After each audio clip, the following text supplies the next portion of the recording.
Okay, just wanted to get my poop. Sorry. There we go. It's just getting myself set up. This is Oh, mom life over here. This is what oh, I'm just trying to well, get this is dad everything life, together. I guess. All right, I'm ready. So, you been working on anything recently from Oh COVID? yeah. Well, I mean, you know me. I'm kind of constantly working on stuff. And you know, ever since COVID, I've been homeschooling Eliza, and Dave's been working from home now, and I've set up a studio in our house, and have been recording music. So obviously, we haven't felt comfortable going out and about, so I haven't been into any studios lately. So I thought, well, I got to be able to keep working. So I just set up a studio in the house, and so I've kept working. Well, that's kind of nice to have a studio in the house that you don't have to go anywhere. Well, Just, I feel like a lot of people have been, having studios. When I say a studio in the house, I mean, it's my computer and it's a microphone and an interface.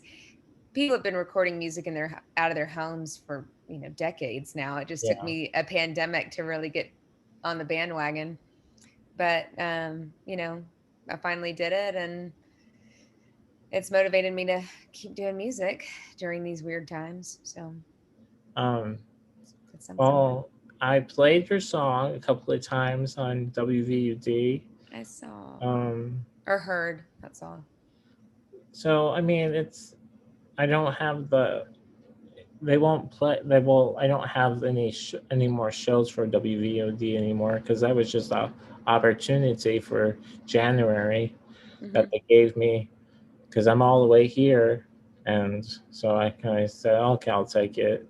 Yeah. But and doing haven't really did any music recently, just playing my stuff on the radio, but that's about it. There's nothing going on over here besides trying to get my legs better. Yeah. Well, that's a huge feat, though, to be getting your legs better. I mean, that's massive. I mean, do a lot of physical therapy. They come to the house, so it's nice. So I don't have to go outside Yeah. or drive all the way to a clinic and get it done. So so OT is coming next week. So I'll have OT again, and then I have this physical therapy guy that comes to the house 2 times a week and works on my legs. That's So great. Well, that's great. I mean, that sounds like the safest situation you could probably have with that. yeah, well, I mean, when I had the surgery, they told us we can get people to come to the house, and I said, okay, well, that kind of works out. I don't Yeah. have to go anywhere. That's great. And tomorrow is Griffin's birthday. He's turning 2, Oh my gosh, that's crazy. so it's gonna be a heckful day going to my Yeah. sister's house. Well, I don't like to go out from this whole this COVID situation, but Hmm. if it's just family with 9 people, I guess I'll be okay. But Yeah. I Well, and just if your family's being safe too, it's like the best. You got to work with the best situation you can, right? The situation. You know how your family's being. Just do the best you can with it. It's all you can do. my her sister-in-law got COVID a while ago. Oh She's wow. already done with it, but I'm just kind of like haven't been out besides going to the doctors, and that's about it. Yeah. But I just don't want to get. I've heard a lot of people from Delaware, a friend of mine in Delaware, already getting COVID. It's just Hmm. crazy. We So have a lot of friends. We have a lot of friends that have gotten it too. Both New York friends, Nashville friends, Georgia friends, and obviously we haven't gotten it because we don't go anywhere. We do grocery pickup, and you know we took Eliza out of daycare, and We really don't see anybody except for outside. Even my even my parents, we only see them out on a back porch at 15 feet away. So, um, but it's everybody has to do what they feel like is the safest thing for them, both mentally and physically. Yeah. Um, and I'd like to think that eventually this will be behind us. Is But that your wall hanging that you made? oh yeah, that's a dream catcher. That's one of the dream catchers. Look at how huge that is. Oh my gosh. It looks so big when I do it that way. Yes, Yeah. that's one of my dream catchers. Don't That was you actually the first one I ever made that I kept, obviously. So have you been doing good on the Etsy store? I saw you were doing a sale. oh yeah, I've got a massive sale going starting today. The Etsy sale, well, the Etsy stuff has gone fine. I mean, honestly, when the pandemic hit, I thought, well, I'm not going to sell anything because who's going to want to buy stuff in the middle of a pandemic? Um, but it's been fine. Like I still sold some bolo ties. I sold a bunch of dream catchers early on. And, um, it's kind of gone along, and I've started making masks when Patient came out. Um, and, and now I'm trying to clear out inventory to make a whole bunch of new stuff. So that's why I did the sale. I was like, let me do a 2-week sale, try and get rid of a bunch of stuff and bring out some new stuff. So it's a new year. Yeah. Let's bring out some new bolos, bring out some new button covers, maybe make some new masks. Who knows? Put Yeah. out some more dream catchers. We'll see. So Well, making that's some space. exciting to clean out. Hopefully, you don't have like a whole room cluttered with I know. tons of stuff that you're trying to get rid of. But I mean, it's guess you have some presents you can give to people. For sure. Well, and again, it's like, it's like always a good time to run a sale when it's Valentine's Day. Everybody wants to do, whether it's like for their loved one or just for their friend. I mean, Galentine's Day is like the new Valentine's Day. Give it to your girlfriend, or your Palentine's Day, give it to your friend. So it doesn't have to be all about a loved one. So Yeah. that's what I'm rolling with. We'll see. I've already, like, today alone, in the first 2 hours of posting that sale, I sold like 6 or 7 things immediately, and I was like, "Well, that's Oh, that's kind of that's cool. something. All right, I let's guess try and that get rid of the other I 50." guess that Instagram does something. Yeah, it helps. Every little bit helps. So we'll see. The cookie business, I just started doing the cookies again because I had one of my OT, the lady that comes to the house that brings the people to the house, she ordered 3 batches of cookies, That's amazing. and I got 2 done already, but I have to finish the other ones. But I haven't. Then I was like, oh geez, I don't have any more flour, so I can't do the last one. But I did the chocolate chips and butter cookies last night and got them out yesterday. That's awesome. Very nice. Um, then I'm I thinking love that. maybe buying bags and just like those brown bags and then put the logo on the bag. You should. You should. That's just great marketing. They have a thing here in Nashville that's called Tiffs Treats, and their whole marketing thing is that they deliver warm cookies. Like, the company bakes the cookies and then gets them to the house while they're still hot. But I mean, it's just delivered in a little white box with a sticker on it. And it's lovely. It's the Yeah, loveliest little thing. So yeah, all you need is you put your logo on there, and you got a great logo. So that's all you gotta do. Little brown bag, perfect. Put your logo on it. yeah. I mean, I have tons of brown bags. I have the heating system that you can heat the bag.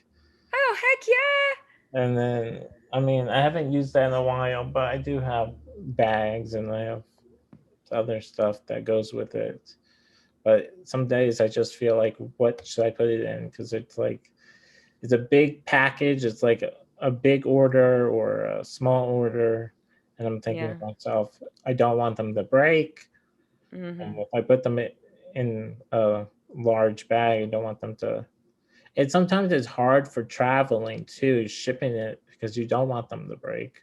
Sure. But but But I think there's just an expectation if you're getting cookies shipped to you, there is that expectation that they may break. I would expect that. yeah, well, they did once. I mean, but they still came out good. Yeah, heck yeah, it's the taste. So That's all you're in it for. yeah. Um.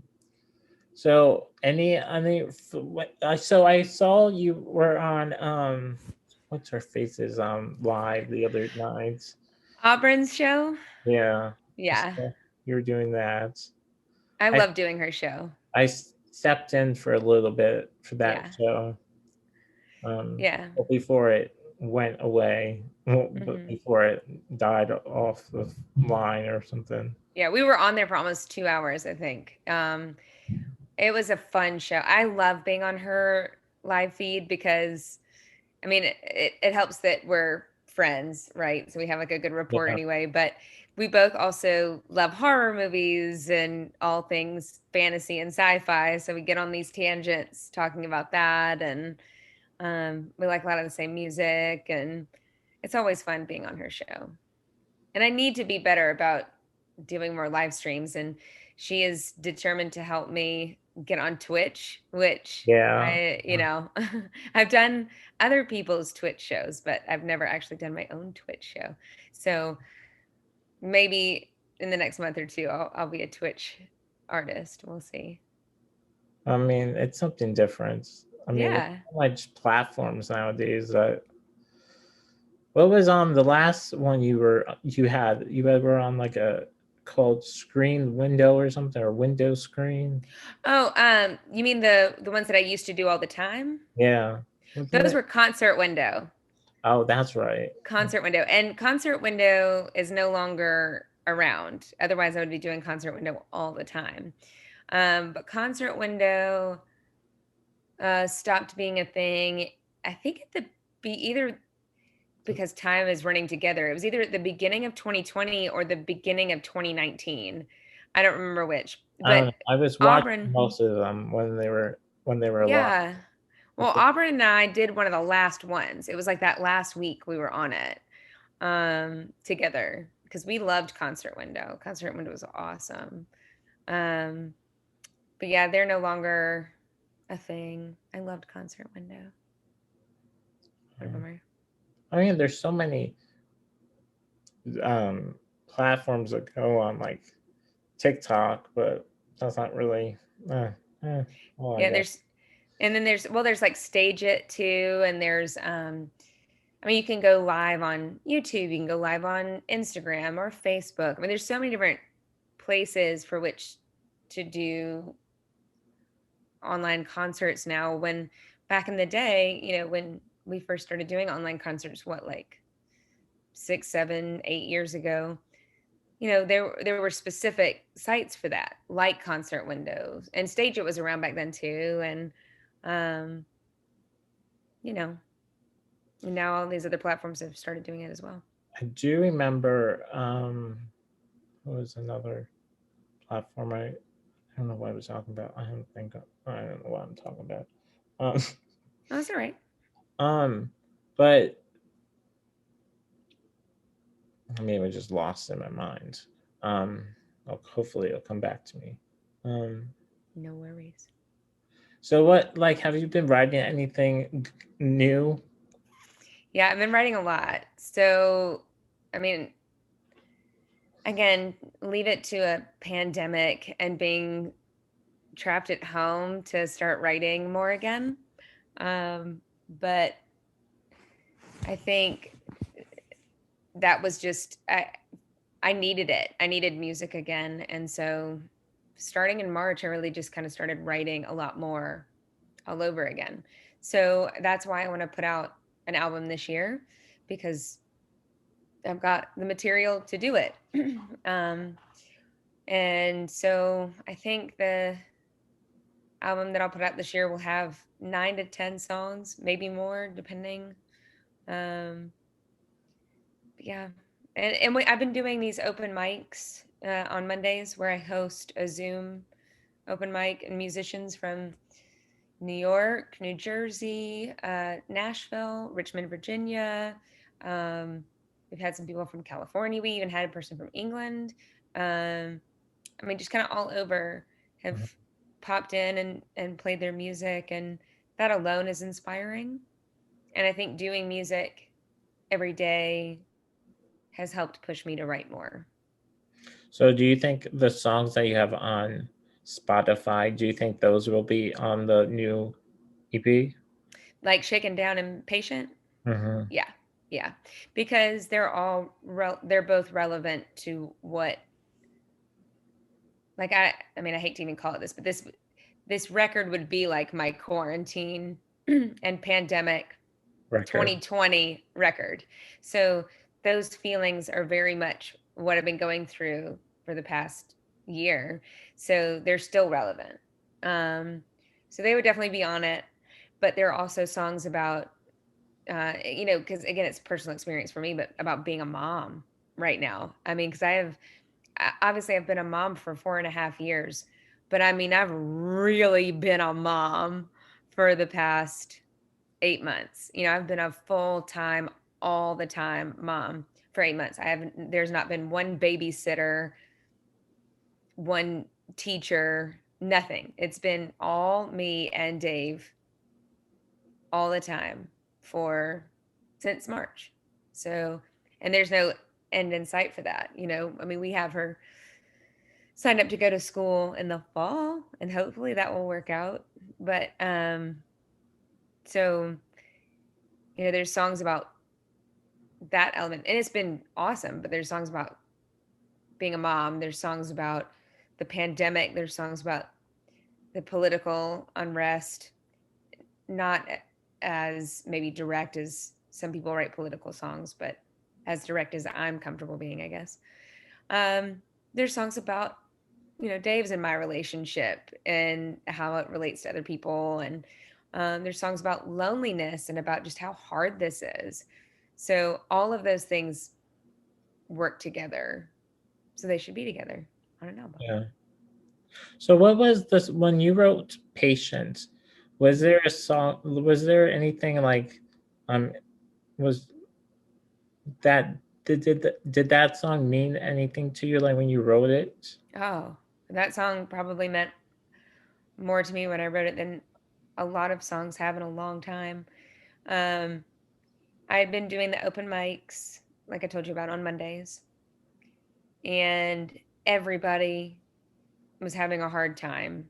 All of us on that open mic staying patient, not going anywhere, not seeing friends, not hugging parents, like nothing. And we had been talking, in between songs, there was that discussion of the heartbreak of watching people not wear masks and say that COVID isn't real. And, everybody needs to, like, they're allowed to feel their own way about it, and that's fine. But that heartache of like, God, if people just stayed patient, then we could get through this. Yeah. And, we were all on this open mic together. And I remember Jasper, one of the songwriters, we started talking about songwriting, and he was like, honestly, one of the best things that I do as a songwriter is the second that I feel something, or that I have an inkling to write something, I stop what I'm doing and I write it. I don't worry about fitting it in the right way or whatever. I just say it and sing it and play it. And that stuck with me. And I want to say that after that call, or it was like after one of those open mics, I was tired, and I closed off the Zoom call and I started to write Patient, and I wrote it in a sitting.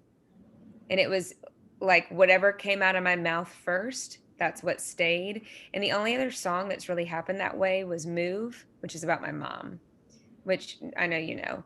Um, rarely do songs happen that fluid and that honestly for me. I mean, all my songs are honest, but Yeah. there's some level of putting it together in a certain way. Patient, what I said first is exactly what I wanted to say. I didn't need to edit anything or change anything. And then, I played it for the open mic the next week, and it, you know, resonated with people. And then so I started, that was the first, which is special to me. That's the first song that I've ever personally felt like I produced. Like I wrote the song, I wrote the piano parts, I wrote the vocals, all of which I usually do. But then I recorded those parts, sent them to Ryan, who normally produces all my stuff. And then I produced the drum beat. Like I did the drum beat on my keyboard. I did the pad sounds. I did all of that and sent it to Ryan. And then he, of course, elevated it. He mixed it and engineered it to sound even better. But um, that felt so good to do that. And then the only other thing we did was we talked to Ward, who played cello, and he did it from New York and sent it in. And what he did was perfect. And it just all kind of came together perfectly. And the way it was produced was very much what the song is about: staying patient, staying at home, staying isolated. I wrote that song in isolation around nobody by myself, produced it by myself, sent it to Ryan, who is sitting in his studio by himself, got Ward, the cellist, who's sitting in his apartment in New York by himself. And I think the most devastating factor about that is just that by the time it came out, there's the line 100,000 later, and we've just begun to lose. By the time we released that song, we were already at 200,000 people. And it was just crazy. So, anyway, that was a long story. Sorry. Oh, it's okay. It was a good one. Thanks. Um, well, I mean, I think of I do have a song that I am still working on, trying to get it done, but I don't know how to get it finished. Okay. None of the lyrics are coming to my head, Okay. and a f- it's about a girl. I don't feel like all my songs are about a girl, and I don't have it, and I don't know why, but it just comes to me. Um, and it's about a love song, but it's just we never met, but it's like we just I don't know, it's just weird. I feel like I have to send you the lyrics so you can finish it for me. I'm just kidding. No, well, and these are what co-writes are for. So if you haven't ever co-written with somebody, like that's a real thing. I mean, Shaken Down, that was a co-write. It was co-written with my friend Tom Wall. We both were feeling the same way. I came into the co-write with kind of a melody in mind and some chords, but he wrote a lot of those lyrics, which then helped me add to the lyrics and vice versa. I'm trying to think of what's going to be on this record. Most of the songs on the record are ones that I wrote, but I co-write all the time. My friend Tracy Perrin and I co-write a lot. My friend Rachel Epp and I co-write. I've met a lot of people at the open mic that I'm co-writing with.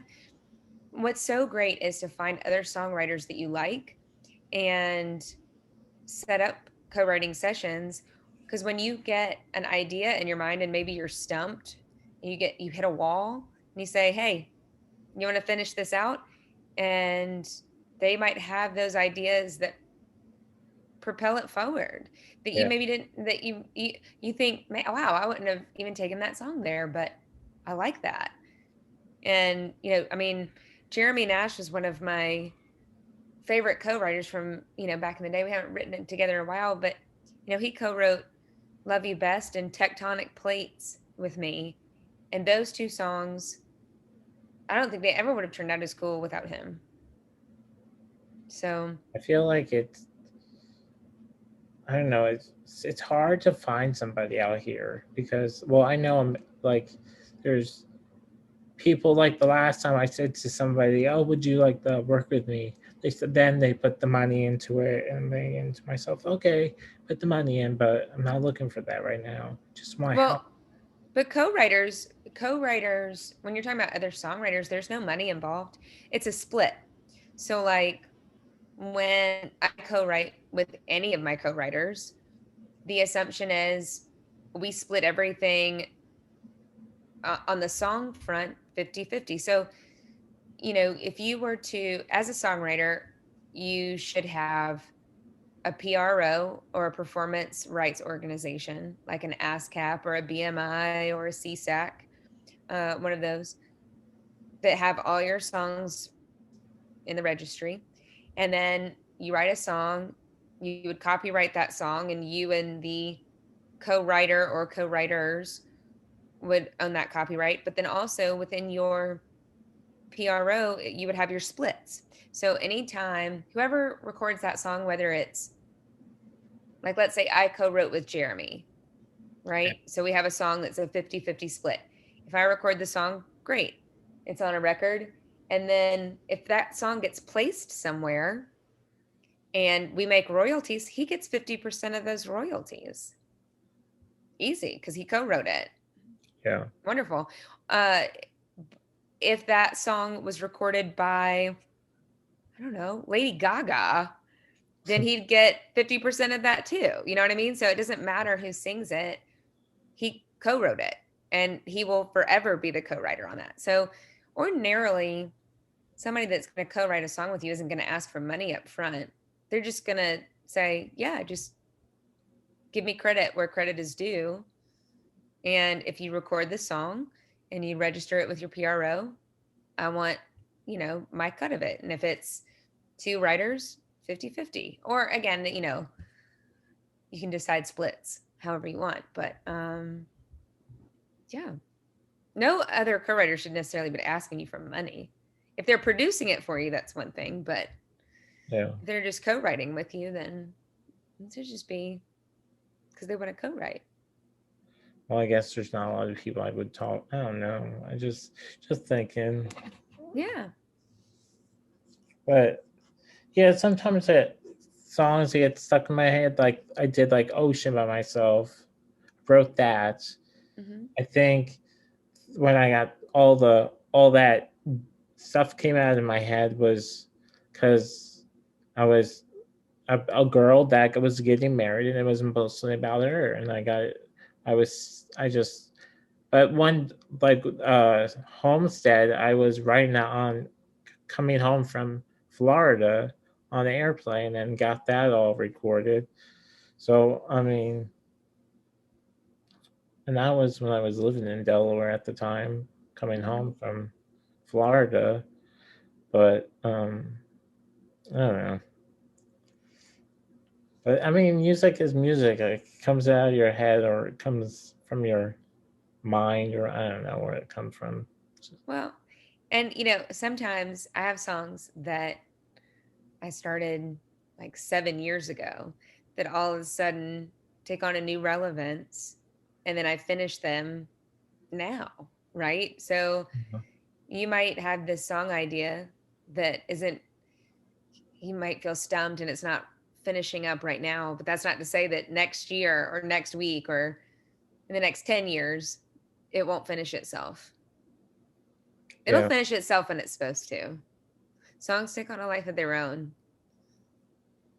and they kind of determine, they tell you when they're supposed to finish. They're like, I'll let you know.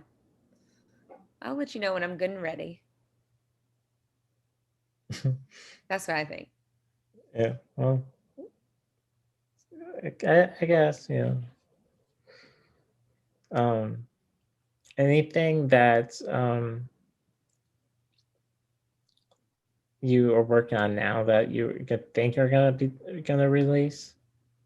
Yeah, well, I mean, right now, all the things that we're in the production phase will probably put on the album. We right now I'm working on a song called Liar, and um I'd like to think that it's close to done. Um and it is a song, it sounds terrible, It's a song called Liar, and it's a song about my child. But Oh, I'm not calling my child the liar. I'm saying that I don't mind being a liar for the sake of my child to enjoy her life, like to be inspired and believe in fairies and magic and all those kind of things. So, well, but the that's gonna song, be. Sounds like it's gonna be a good song. oh, thank you. I'm pretty excited about it. I mean, you know, my history with music. Rarely do I write a sweet and a happy song and an uplifting song because so much of my stuff is dark and brooding. Um, this one's pretty uplifting. And, um, I wrote it, and initially when I wrote it, it was a slow song, like it was a ballad. And when I sent the piano parts over to Ryan, who's been helping me produce most of this stuff from a distance, I told him, Yeah. I was like, Ryan, look, here's this song. This is going to need to go on the record, but this song could easily go country. I don't want it to. This song could easily be a ballad. I don't want it to be. We got to find a way to make neither one of those things happen. So we listened, and then I started listening to the song a little bit more, and I was like, okay. And then I came up with a beat Huh? behind the song, and I sent it to him, and I was like, just bear with me. What do you think about this? So he sent back to me this awesome version of that beat, but done way better than what I did. And it's such a fun song now. I listened to what he sent and I was dancing around my house and like, this is great. So Does when he sends you stuff, do you do it by email? Because I know uh-huh. he's in New York or. He's actually in Nashville. So Oh, Ryan's in Nashville. Nathan, who I used to work with and I still adore and would love to work with again as well, he's in New York. He's the one who did Metamorphosis.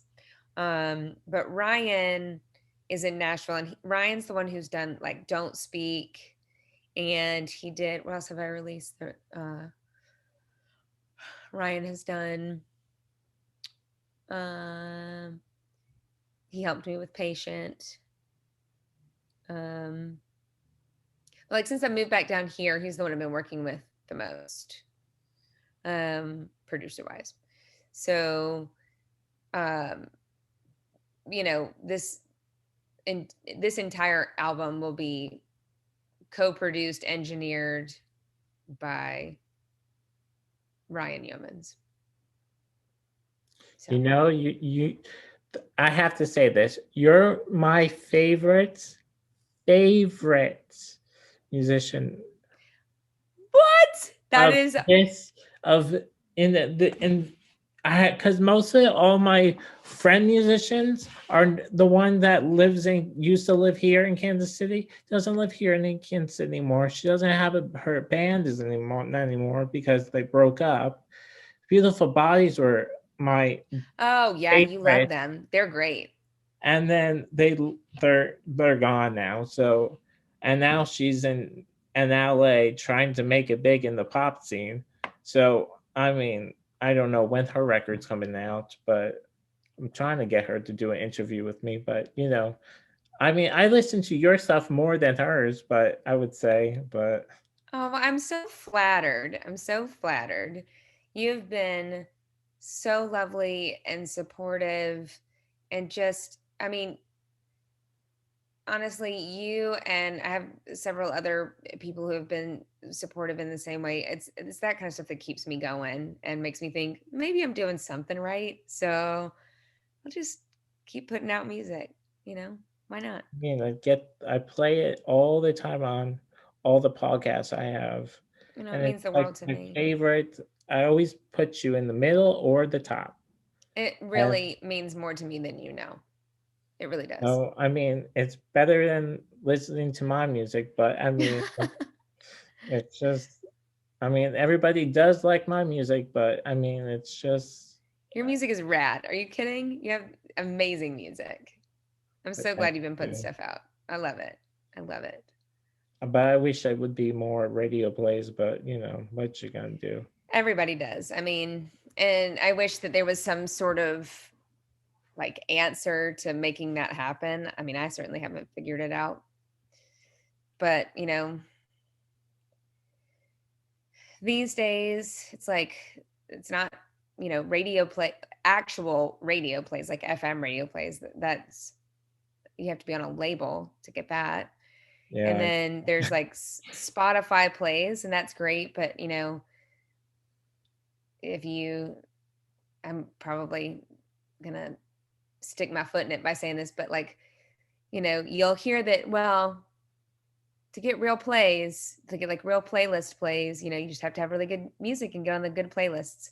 That yeah, is BS. People can buy their way onto playlists all the time and boost their plays. I don't do that, and I don't want to do that. And maybe that's a mistake, but I just would like to think that maybe eventually somebody's going to hear it and like it, figure it out, and push around. And the biggest luck that I've gotten for Spotify plays is the fact that it's been played on Dance Moms yeah. and That's other, crazy. That's yeah, crazy. and other shows. Any of the licensing placements, because then it ends up on placement on playlists from that, which then cranks up the listens. So, but if you notice, like all the songs that have the highest plays, they're all the ones that have been placed on shows. All of Well, them. hopefully one of my songs. I really wanted "Beautiful Girl" to be on, because it's more like a poppy song, but it never.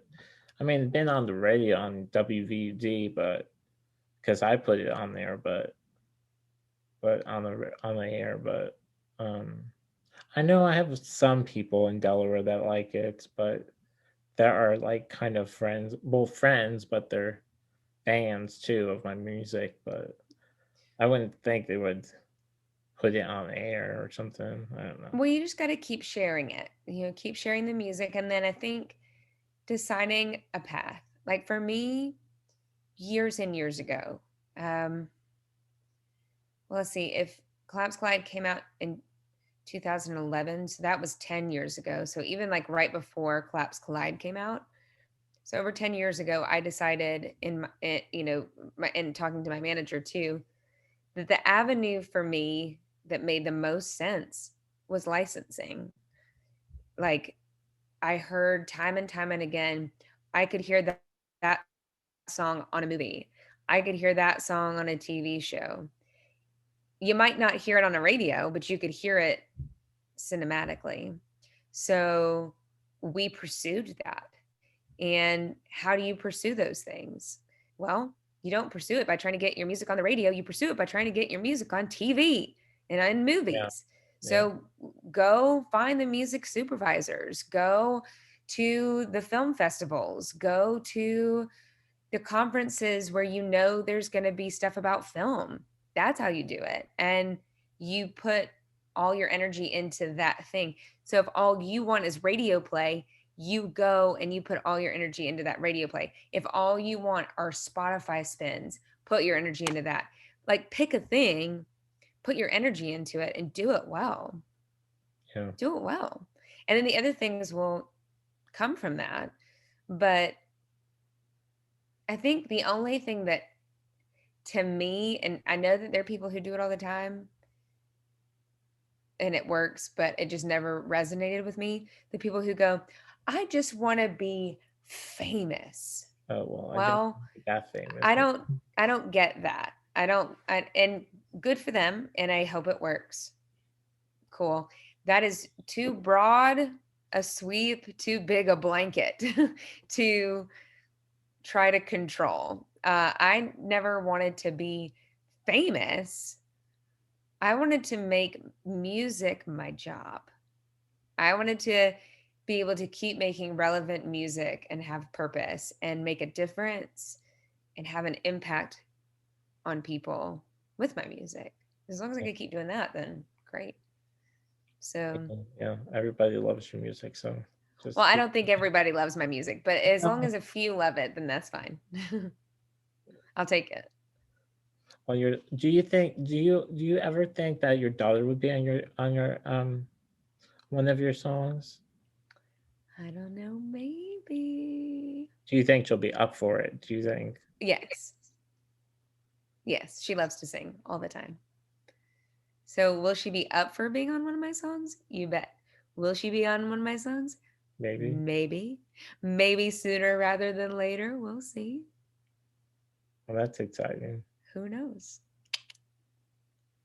Um, oh, so remember when I was asking you about that um website you told me about, like where that they select your songs if it does get on the radio, not the radio, on the TV. Mm-hmm. So I messaged them, Mm-hmm. never heard back from them yet. So hopefully they'll like my stuff or just trash it or whatever they do. I don't, well, I don't think they'll ever trash it. Mm, That's not the kind of company they are. And I think the only reason why you might not have heard back is that you're reaching out to them during quarantine COVID times. And there's not nearly as much TV licensing placements right now happening yeah, because people aren't filming stuff right now in the same way because COVID. So the licensing placements are a lot more minimal than they were 2 years ago. Um, so the need for music is less. I mean, if you think about it, there's just not, it's a matter of need, right? yeah, Um, so I don't know. I mean, for whatever it's worth, I haven't had any placements in the past. I'm trying to think when my last placement was. I think I might have gotten one placement early 2020, but I haven't gotten anything after that. Everything that I've gotten after that was like rerun stuff. So, um, you know, what I would say, and you just never know, right? yeah, The the best you can do is not put it all on one company. Look at a bunch of different companies, a bunch of different places that place music because it's not just in TV shows. There's tons of other licensing opportunities out there. Um, there's some of the companies that do a bunch of submission things. There's like Sonic Bids and Reverb Nation. They both do. You have to pay for it, but you like can submit your music yeah, to different opportunities. And one of the more expensive ones is actually one that's called Taxi. And yeah. Taxi is how I actually got with a company called Triple Scoop Music. It was through Taxi. And I've been with Triple Scoop Music for, I don't know, probably 8 years now, at least. And they've done great for me, but I got it through Taxi because I don't know that they won't just take anybody. Like they won't take cold calls or cold emails. So, but spread it out. Get your music on all the sites, like not just SoundCloud, but like you can get free profiles on Sonic Bids, on Reverb Nation, on SoundCloud, obviously, Facebook, all the like socials, but on all of the music platforms so that your music is everywhere, everywhere. Submit to every free opportunity. Get your music out to every person possible. And then when the world starts opening up, even just enough to have conferences again, I made more contacts from going to music conferences than probably anything. Like the Dewey Beach Yeah, Music Conference. yeah. I went to that for years. Loved it. But there's like a Cape May, New Jersey one. There's I'm trying to think of some of the other ones. It's been a minute. There's one in Lancaster, Pennsylvania that I went to. Um, there was there's one the I think and I can't remember if that was the Millennium Music Conference. There's I mean they're everywhere. There's a music licensing one that I'm blanking on right now. I know there's one that sometimes I always see. There's always one, a big music event always happens in California, but I don't know if, and Well, there's there's the ASCAP Expo. yeah, that's maybe it. Yeah, that I mean, I went to that too. That's amazing. There was an Atlanta one that I don't think they have anymore, or well, I mean, definitely not now, but they haven't had for a while. That was called Atlantis. I went to that. But any sort of music conference where you can go and shake hands and meet other musicians, network, because you can also network from the fact that you have a podcast and You do radio stuff. People definitely want to meet you for that too. Yeah. There's just so many opportunities. It's just about meeting and knowing everybody. Oh, Network, network, network. yeah. And you're a nice dude, so people are going to meet you. So it's the way to do it. Well, it was fun when you came out to get to the Dewey Beach. Oh my gosh, it was so fun to actually meet you in person. It was great. I was just so excited that day. It was so fun. It was Uh, so fun. I loved it. And that was my last tour before I had Eliza. that's crazy. That, Mm-hmm. Yeah. Yeah, that was the last big tour I've done in a minute. I mean, I've done shows, but that was I was on tour for several weeks, and that was part of it. So do you still talk to Nick, the other Nick, the Nick, the first guy that promoted you for? my manager, Nick. Oh yeah, Nick Martusi. Yeah. Oh yeah, we're still really really close. He has a daughter, Ella. Well, he has a daughter and a son, but his daughter Ella is close to Eliza's age, and they're buddies. So I mean, he lives in New York, obviously, but yeah, Nick and I are like family. So when you work with somebody that long, I mean, he's like a brother to me. So yeah, I credit him for like 95 to 97% of my knowledge in the music industry and for why I am where I am. So, Well, I think I do remember one time I trying to get you to come down to Kansas City one time. It never mhm. happens. Because But I rarely toured that far over. I had to but be able to get there. but I think it was, I don't know how it's down there. I think it was on some website that you found me on or something. Uh huh. Indie on the Move or something. Probably. Yeah. We used Indie on the Move a lot. I found some other people on there, but and they were mostly in Kansas City, um, but then I guess that how we connected was through Indie on the Move. Which is so cool. And this is why networking is the best because now we're how many years later? That would have been at least 12 years ago, probably, right? 11 years ago. Yeah, because you were in New York City still. Yeah. Yeah. You were, I think you had the your first no, I wouldn't say demo, but maybe I it had was the EP at that EP. point. Yeah. Was it Story Time or something? Or Storybook EP. yeah, And I had already put out, by that point, I had already put out 3 albums prior to that. But the Storybook EP was the first thing that Nick had been involved in. Like that's when I had signed on with him, and he helped me get the Storybook EP rolling. And then shortly thereafter is when Collapse Collide came out. So and do you remember that you did a lot of um, videos on top of buildings? Well, I mean, live on video. yeah, I did video blogs. I Yeah, did it's video blog time. I did my video blogs all the time. yeah. And a Um, lot of those. A do lot you, of those. do you think you'll ever do any more video blogs or no? That's a really funny question. Only because, so I started doing the open mics again. And so I've been hanging out with my friend Rachel Yeah. Epp, who, and Yeah. she recently brought up my video blogs and how hysterical they were because of how silly, like the video blog time. And a lot of the people that come to those open mics, they have not seen my video blog. So several people have gone down these rabbit holes of video blogs. Well, I think that this year actually marks the my first video blog, I think was 15 years ago this year. So she was like, Mary, you gotta bring it back. 15-year anniversary for your video blog and promote your new album using video blogs. She's like, you just gotta do it.